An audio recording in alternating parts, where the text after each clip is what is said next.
Bismillahirrahmanirrahim. Assalamualaikum warahmatullahi wabarakatuh. Alhamdulillahi rabbil alamin. Hamdan yuwafi ni'amahu wa yukafi'u mazidah.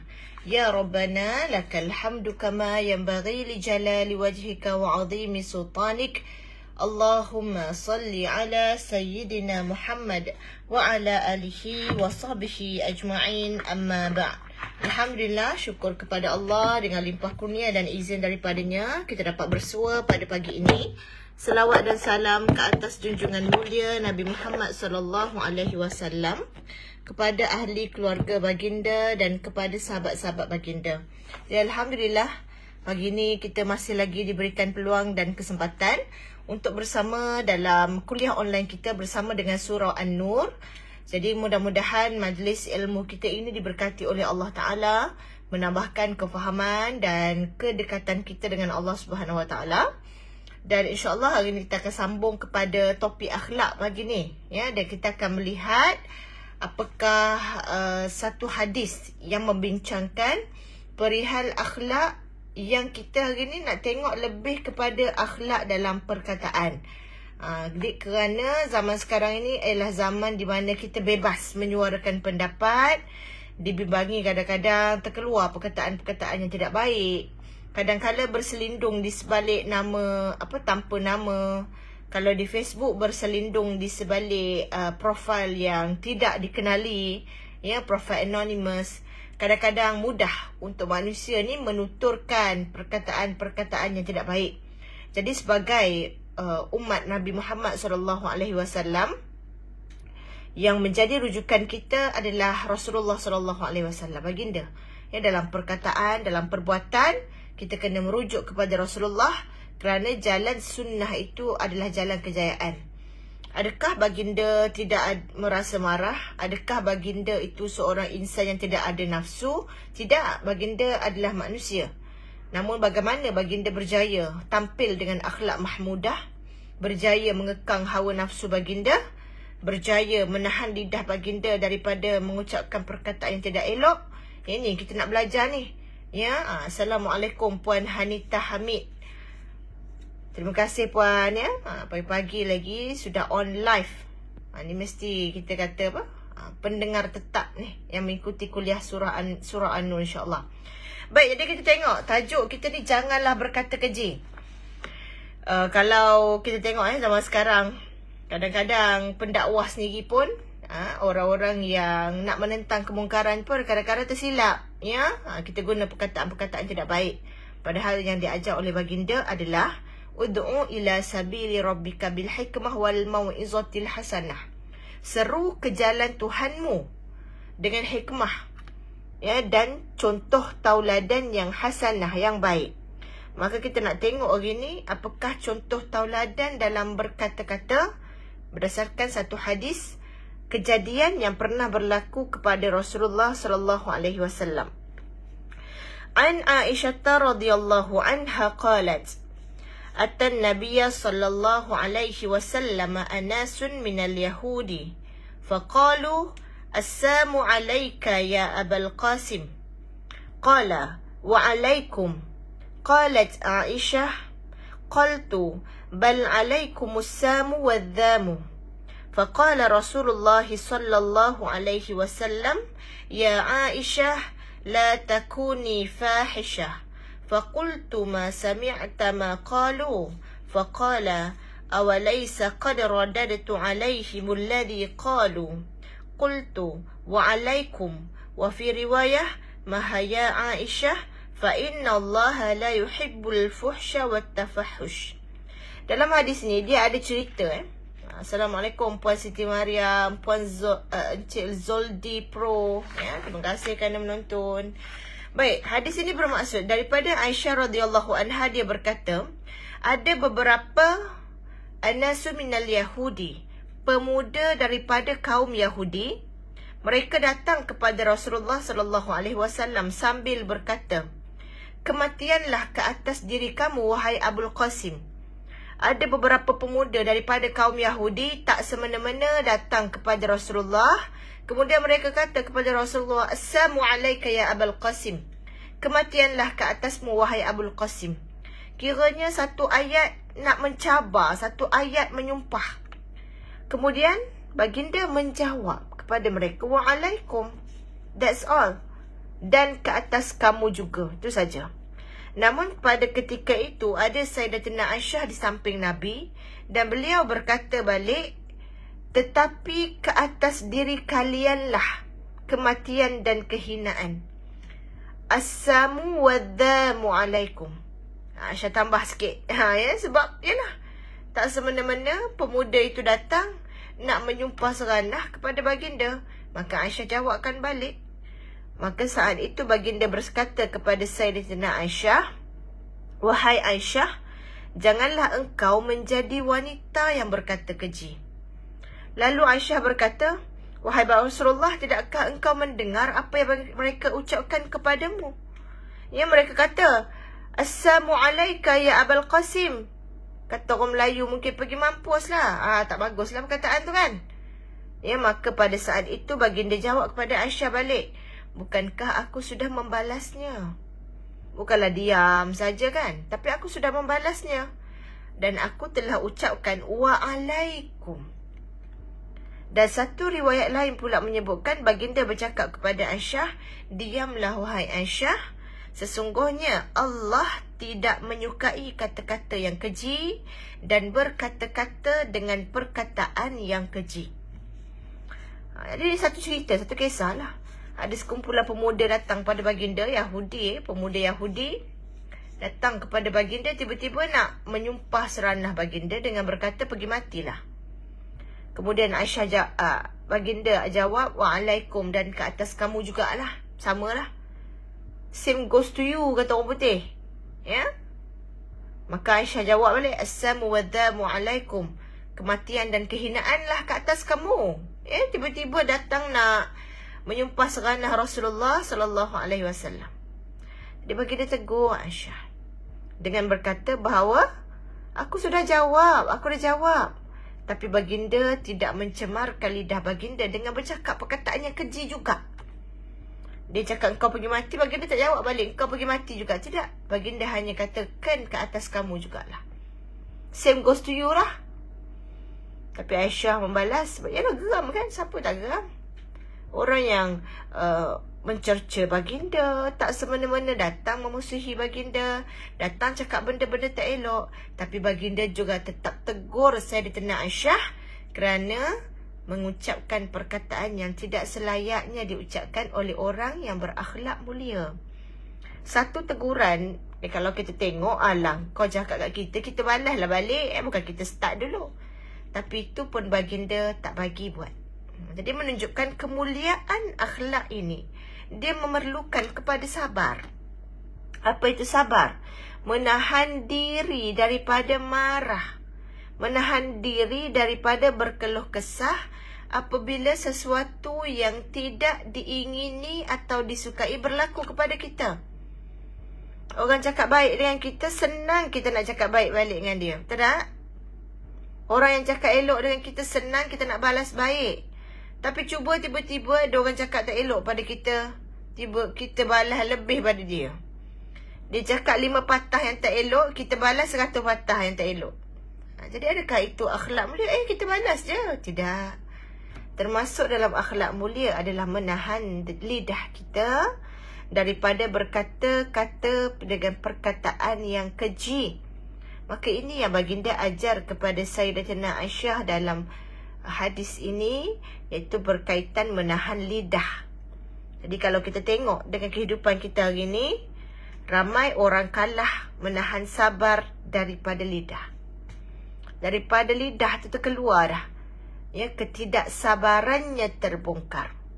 Jadi apakah formula dalam kita nak menjaga lidah? Yang pertama, baginda bersabda, man kana yu'minu billah wal yaumil akhir falyakul khairan aw liyasmut. Pertama, barang siapa yang beriman kepada Allah dan hari akhirat, maka cakap perkataan yakul khairan, benda-benda yang baik sahaja, aw liyasmut, ataupun kamu diam ajalah. If you have nothing better to say, just shut up. Kalau tak ada benda elok nak cakap, baik kamu zip mulut. Ini adalah formula selamat. Kadang-kadang kita terlebih bergurau, ataupun kita tercakap yang tidak patut, seronok-seronok sangat. Aduh, seronok-seronok sangat, tersebut benda yang tak elok. Jadi kalau menjadi siulan dalam kalangan anak-anak muda. Saya pernah pergi ke taman permainan, ada budak-budak muda bersembang. Bukan nak kutuk bangsa ke kutuk budak muda, tidak. Nak katanya realiti, tuan-puan, tengok anak masing-masing. Pergi saya ke taman, tengok ada budak-budak sekolah awal, sekolah menengah saya rasa, lower form.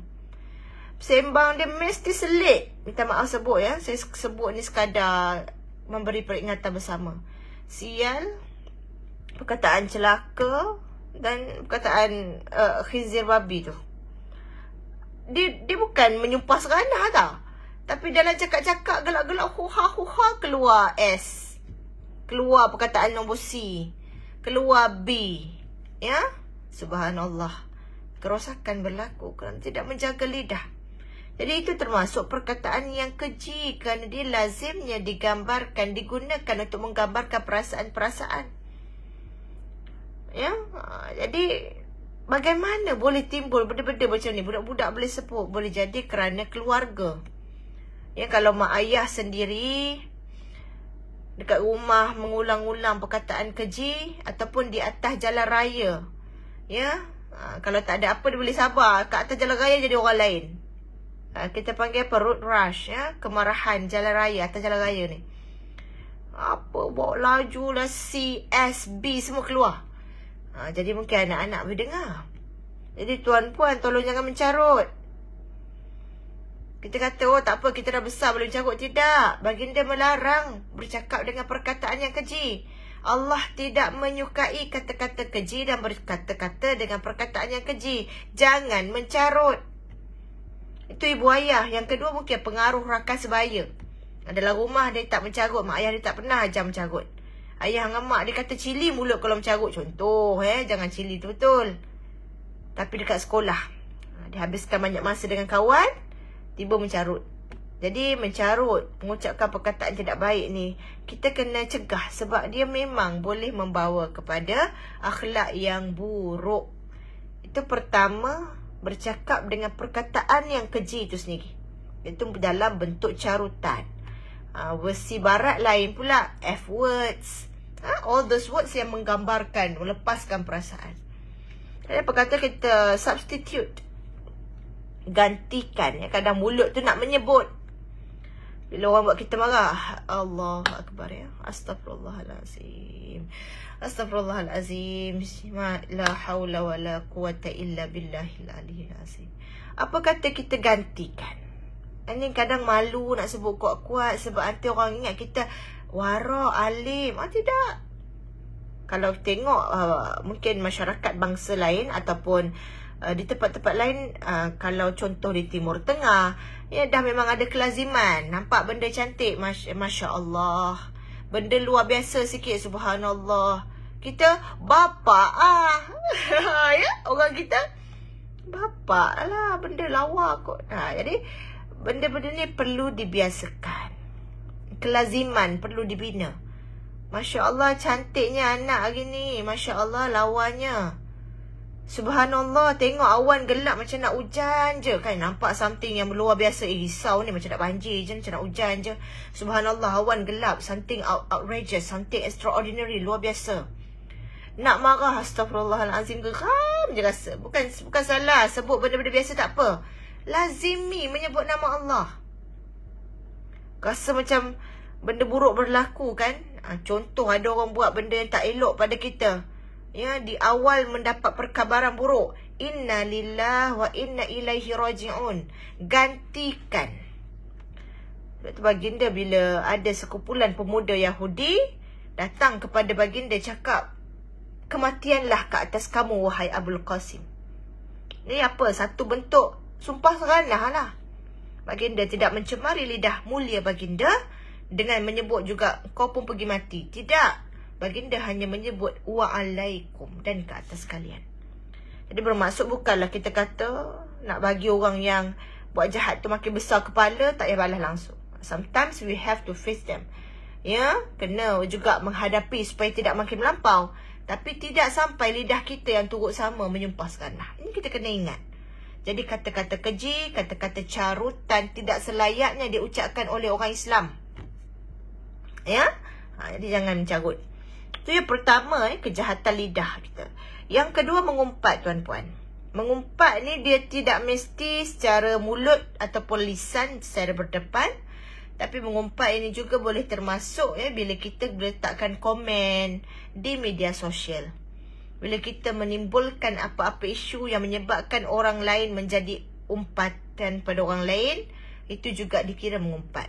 Jadi berjaga-jaga dalam dunia tanpa sempadan. Sekarang kadang-kadang kita nak share cerita orang-orang terkenal. Artis tu, artis ini, ahli politik itu dan ini. Kalau itu bersifat keburukan, keaiban peribadi yang tidak memberi kesan kepada umum, tidak bersifat kita perlu mewar-warkan untuk keselamatan umum, maka janganlah kita buka apa-apa topik pun pasal orang yang boleh mengundang umpatan. Contoh artis buka tudung misal kata, kita buat topik pula kat Facebook kita. Jadi pula bawah tu orang komen-komen mengumpat. Alah kesian kan dekat dia. Suami dia tak tegur ke? Jadi kita buka topik, dah jadi umpatan. Walaupun benda tu masuk berita, walaupun orang public pun semua tahu, tapi kita jangan jadi punca orang mengumpat. Dalam media sosial. Itu belum. Yang ketiga, fitnah. Fitnah ni apa? Perkara tidak benar yang kita sebarkan, yang kita sampaikan tentang orang lain. Fitnah lagi berat. Kerana mengumpat itu pun sudah mendapat dosa besar, apatah lagi fitnah. Jadi fitnah ini contoh misal kata kita tulis kita punya suspicion. Agak-agaknya, entah-entah. Boleh jadi semua perkataan-perkataan tu dia boleh hilang, boleh jadi fakta. Ini dibawa juga oleh kadang-kadang media, penulisan-penulisan wartawan. Yang kadang-kadang ada yang tidak beretika. Dia keluarkan tanda tanya. Tapi datang dekat orang sana, orang sini, dia hilang tanda tanya, jadi fakta. Maka berhati-hati dengan apa topik yang kita buka. Tak kisah di media sosial ataupun secara fizikal. Betul ke? Ni begitu begini. Nanti sampai kepada orang ke-10, dengar. Hilang betul ke tu? Dia jadi fakta terus. Jangan jadi orang yang memulakan rantaian fitnah. Jangan jadi orang yang memulakan umpatan. Sebab dosanya itu can be multiplied. Boleh diberanak-beranakkan. Kita tak nak. Jadi sebab itu nak selamat, jangan mengambil perhatian terhadap perkara-perkara yang tidak penting untuk kita. Kalau kita nak ambil perhatian tentang orang lain pun, biarlah untuk mendoakan dan tujuan dakwah. Sebab dibimbangi akan jatuh kepada dosa lisan, mengumpat dan memfitnah. Kalau kita tengok di sini, yang saya sebutkan hari ni, saya fokus 3. Pertama, elakkan mencarut ataupun bercakap benda yang keji untuk melampiaskan marah dan menghilangkan sabar kita. Walaupun seorang-seorang belajar menahan. Depan anak tak sebut, tapi belakang anak, contoh, takut anak tiru kan, tak sebutlah sumpah seranah. Tapi belakang anak segala perkataan keluar. Jangan. Sebab di sisi kita ada malaikat yang mencatat. Kalau hilang sabar sehingga mengucapkan perkataan-perkataan keji walaupun kita bersendirian, juga boleh mendapat dosa. Kemudian kita tengok lagi, apakah maksud akhlak yang baik? Menurut Imam Hasan Al-Basri, akhlak baik bermaksud kemuliaan, pengorbanan dan kesabaran. Menurut Ibnul Mubarak pula, akhlak yang baik ini wajah yang berseri, iaitu wajah yang tidak menampakkan permusuhan, yang menyenangkan orang yang menyampaikan yang makruf dan dia mengenepikan gangguan. Itu menurut Ibnul Mubarak. Menurut Imam Ahmad bin Hanbal pula, akhlak yang baik itu ialah jangan engkau marah dan jangan engkau berdengki. Ini termasuk akhlak baik. Manakala menurut Ishaq bin Rahawai, akhlak yang baik juga ialah wajah berseri dan tidak marah. Menurut Al-Wasiti, akhlak yang baik itu kita membuat Allah redha dalam keadaan sempit ataupun lapang. Menurut Ali bin Abu Talib, akhlak yang baik ada dalam 3 hal. Pertama, kita jauhi benda yang haram. Ni lately konsert ya. Konsert ni, kalau kita lihat, konsert yang berlaku menjadi pertikaian.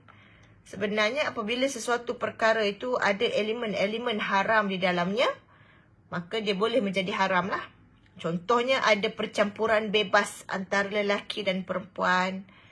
Ada hiburan yang melampau, melalaikan, ya, menjadikan sesuatu perkara itu haram kerana apakah aktiviti-aktiviti di dalamnya.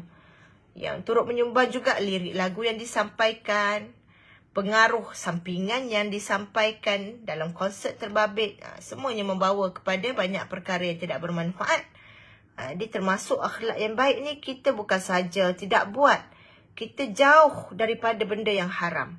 Bermaksud ada aksi untuk prevent, jauh daripada benda haram. Kalau rasa satu benda yang hiburan itu boleh bawa kepada kelalaian dan haram, jauhkan terus siap ya. Dan mencari yang halal serta memberi kelapangan kepada anak, sanak keluarga. Itu termasuk akhlak yang baik. Jadi akhlak yang baik ini bukan kita kata dengan orang luar saja. Padahal yang paling penting, paling utama kita nak aplikasi akhlak yang baik ini kepada ahli keluarga terdekat kita, itu kaum kerabat kita. Boleh jadi tuan-puan, orang boleh masking, pretend, boleh bertahan jadi baik depan orang.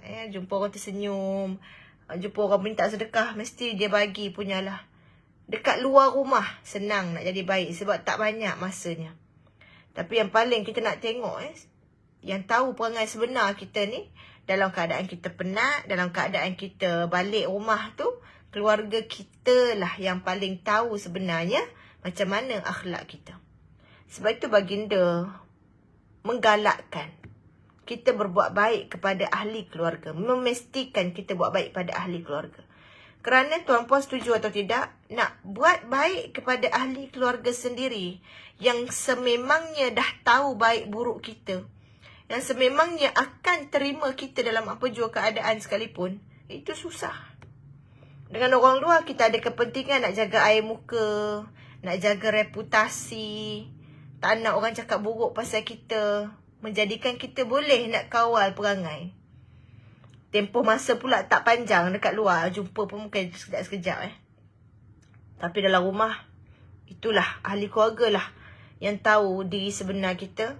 Dengan ahli keluarga itulah cabaran untuk kita sentiasa berbuat baik juga. Sebab we have no important, tak ada kepentingan. Tak ada kepentingan untuk keluarga merasakan kita baik ke kita buruk. Dari sudut air muka je tak ada kepentingan untuk dijaga.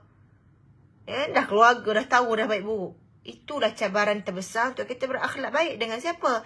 Dengan ahli keluarga kita, yang sememangnya akan terima kita, kenal luar dalam kita. Jadi tuan-puan buat baik paling utama, tengok bagaimana kita dengan ahli keluarga dulu. Usahakan berbuat baik dengan ahli keluarga. Usahakan bermanis wajah dengan ahli keluarga walaupun anak-anak kecil. Jangan diremehkan perasaan anak-anak kecil. Ini sunnah Rasulullah SAW. Bila cucu baginda datang, walaupun ketika itu baginda sedang berada dengan para sahabat, baginda berpaling pandang sambut cucu. Bila baginda jumpa Sayyidatina Fatimah, walaupun ketika itu Sayyidatina Fatimah dah besar sekalipun, tetap baginda datang. Kalau Fatimah datang rumah baginda, baginda bangun sambut cium anak perempuan baginda. Subhanallah. Ini akhlak mulia yang ditampilkan oleh Rasulullah. Buat baik, tengok dengan ahli keluarga kamu baik ataupun tidak. Ini akhlak mulia. Bukan pada orang luar semata-mata yang kita ada kepentingan nak jaga air muka. Kita rasa kepentingan nak kena jaga ahli keluarga. Jadi sebab itu, cuba mula akhlak mulia tu dalam keluarga dulu. Tidak menyumpah seranah. Tak selalu, tak cakap pasal orang dalam rumah. Tak ada ngumpat depan anak pinak. Jadi kita mewujudkan budaya yang baik. Ya, jadi... Dan sebahagian ulama' lain pula kata akhlak yang baik ini ialah menahan amarah kerana Allah, memperlihatkan wajah yang berseri, menegakkan hukuman, tidak mengganggu orang Muslim dan orang yang terikat dalam perjanjian. Ya, jadi ada banyaklah takrifan dan aspek akhlak-akhlak yang baik. maka kita buatlah semua yang kita mampu dan usahakan agar kita dapat menjaga lidah daripada bercakap perkara yang tidak baik. Dan daripada Abu Darda radhiyallahu anhu, Rasulullah sallallahu alaihi wasallam bersabda, sesuatu yang paling berat dalam timbangan adalah akhlak yang baik. Ya, iaitu sesuatu yang berat dalam timbangan. Bermaksud perkara ini sebenarnya dia memberi kesan besar dalam timbangan amal kita. Tapi kadang-kadang mungkin kita terlepas pandang. Kita pandang solat, kita pandang baca Quran, kita pandang datang ceramah, dengar ceramah. Padahal yang banyak dalam kehidupan seharian kita apa dia? Akhlak kita. Cara kita berperilaku, tindakan-tindakan automatik kita dalam setiap keadaan. Sebenarnya itu adalah yang paling berat dalam timbangan amal kita. Oleh sebab itu tuan-puan, mudah-mudahan kita dapat berakhlak dengan akhlak yang baik. Nak kata sempurna tu mungkin jauh. Tapi cuba untuk kita mengamalkan dalam seharian kita ni. Always try to be good to other people. Tunjukkan muka yang manis. Elakkan daripada mencarut. Jangan mengeluarkan perkataan yang tidak baik. Berbuat baik kepada ahli keluarga kita. Alih gangguan-gangguan di jalan. Memaniskan wajah kita. Melapangkan urusan orang lain. Apa yang boleh dimudahkan, kita mudahkan. Dan bila kita melakukan akhlak yang baik ini, maka insya-Allah Allah akan memberikan balasan. Iaitu yang pertama, Allah akan memberi kehidupan yang baik kepada kita. Hayatan thayyibah. Kerana akhlak yang baik ini kita lihat macam kita bagi pada manusia. Kita bagi. Jangan ingat tak ada kesan. Kita boleh marah tapi kita pilih untuk sabar. Kita boleh misal katalah kita layak menyumpah seranah sebab kesalahan dia tu. Rasa macam layak dibakul sampahkan contoh. Tapi kita tahan. Semua itu ada nilai pahala. Pahala menahan amarah. Pahala menjaga lidah. Maka Allah akan bagi hayatan thayyibah. Sebagaimana dalam firman Allah surah An-Nahl ayat 97. Man amila salihan min dzakarin aw untha wa huwa mu'min falanuhyiyannahu hayatan thayyibah. Siapa yang beramal soleh dalam kalangan lelaki atau perempuan dan dia beriman, maka kami akan hidupkan dia dengan kehidupan yang baik. Ini firman Allah. وَلَنَجْزِيَنَّهُمْ أَجْرَهُمْ بِأَحْسَنِ مَا كَانُوا يَعْمَلُونَ. Dan di akhirat nanti pula kami akan membalas apa yang mereka lakukan di dunia ini dengan balasan yang berkali ganda jauh lebih baik. Subhanallah. Jadi sebab itu jangan rasa sia-sia jadi orang baik. Bukan baik bertempat, baik sepanjang masa. Tetapi perlu ada jugalah waspada, hati-hati supaya tak ditipu. Macam itulah. Jadi tak rugi jadi orang baik kerana yang akan balas itu adalah Allah Ta'ala. Ya, jadi sebab itu mudah-mudahan pada pagi ni kita dapat semangat baru, dapat satu tekad nak jadi orang yang sentiasa salim, sentiasa selamat, sentiasa sejahtera ke atas orang lain. Dan biarlah Allah yang membalas perlakuan akhlak baik kita yang mungkin dalam zaman sekarang sangat mencabar untuk kita lakukan. Dengan adanya dunia tanpa sempadan, dengan banyak pengaruh-pengaruh, dengan banyak ikutan-ikutan yang mungkin menunjukkan kepada kita contoh yang tidak baik, amalkanlah akhlak yang mulia. Mulakan dengan menjaga lidah, menjaga air muka, memudahkan orang lain, berbuat baik dengan ahli keluarga kita, membalas keburukan dengan kebaikan. Mudah-mudahan dengan bermula daripada sekecil-kecil cara ini, Allah akan melorongkan kita untuk memperbaiki akhlak-akhlak yang lain, insya-Allah. Saya rasa sampai di sini saja untuk masa ini. Saya ucapkan ribuan terima kasih kepada sahabat-sahabat yang menonton. Saudara Muhammad Idrus, Hairul Repo, Puan Zabedah Idris, Biri-Biri Kacukan. Oh, nama unik. Syida Epa, Tuan Firdaus, Muhammad Abdul Muttalib, Puan Hasnah, Cik Moh, Puan Halimah dan lain-lain lah. Ibnu Abdullah dan lain-lain yang menonton, dan mudah-mudahan Allah memberikan kita istiqamah dan hidayah untuk kita mengamalkan ilmu-ilmu yang kita pelajari.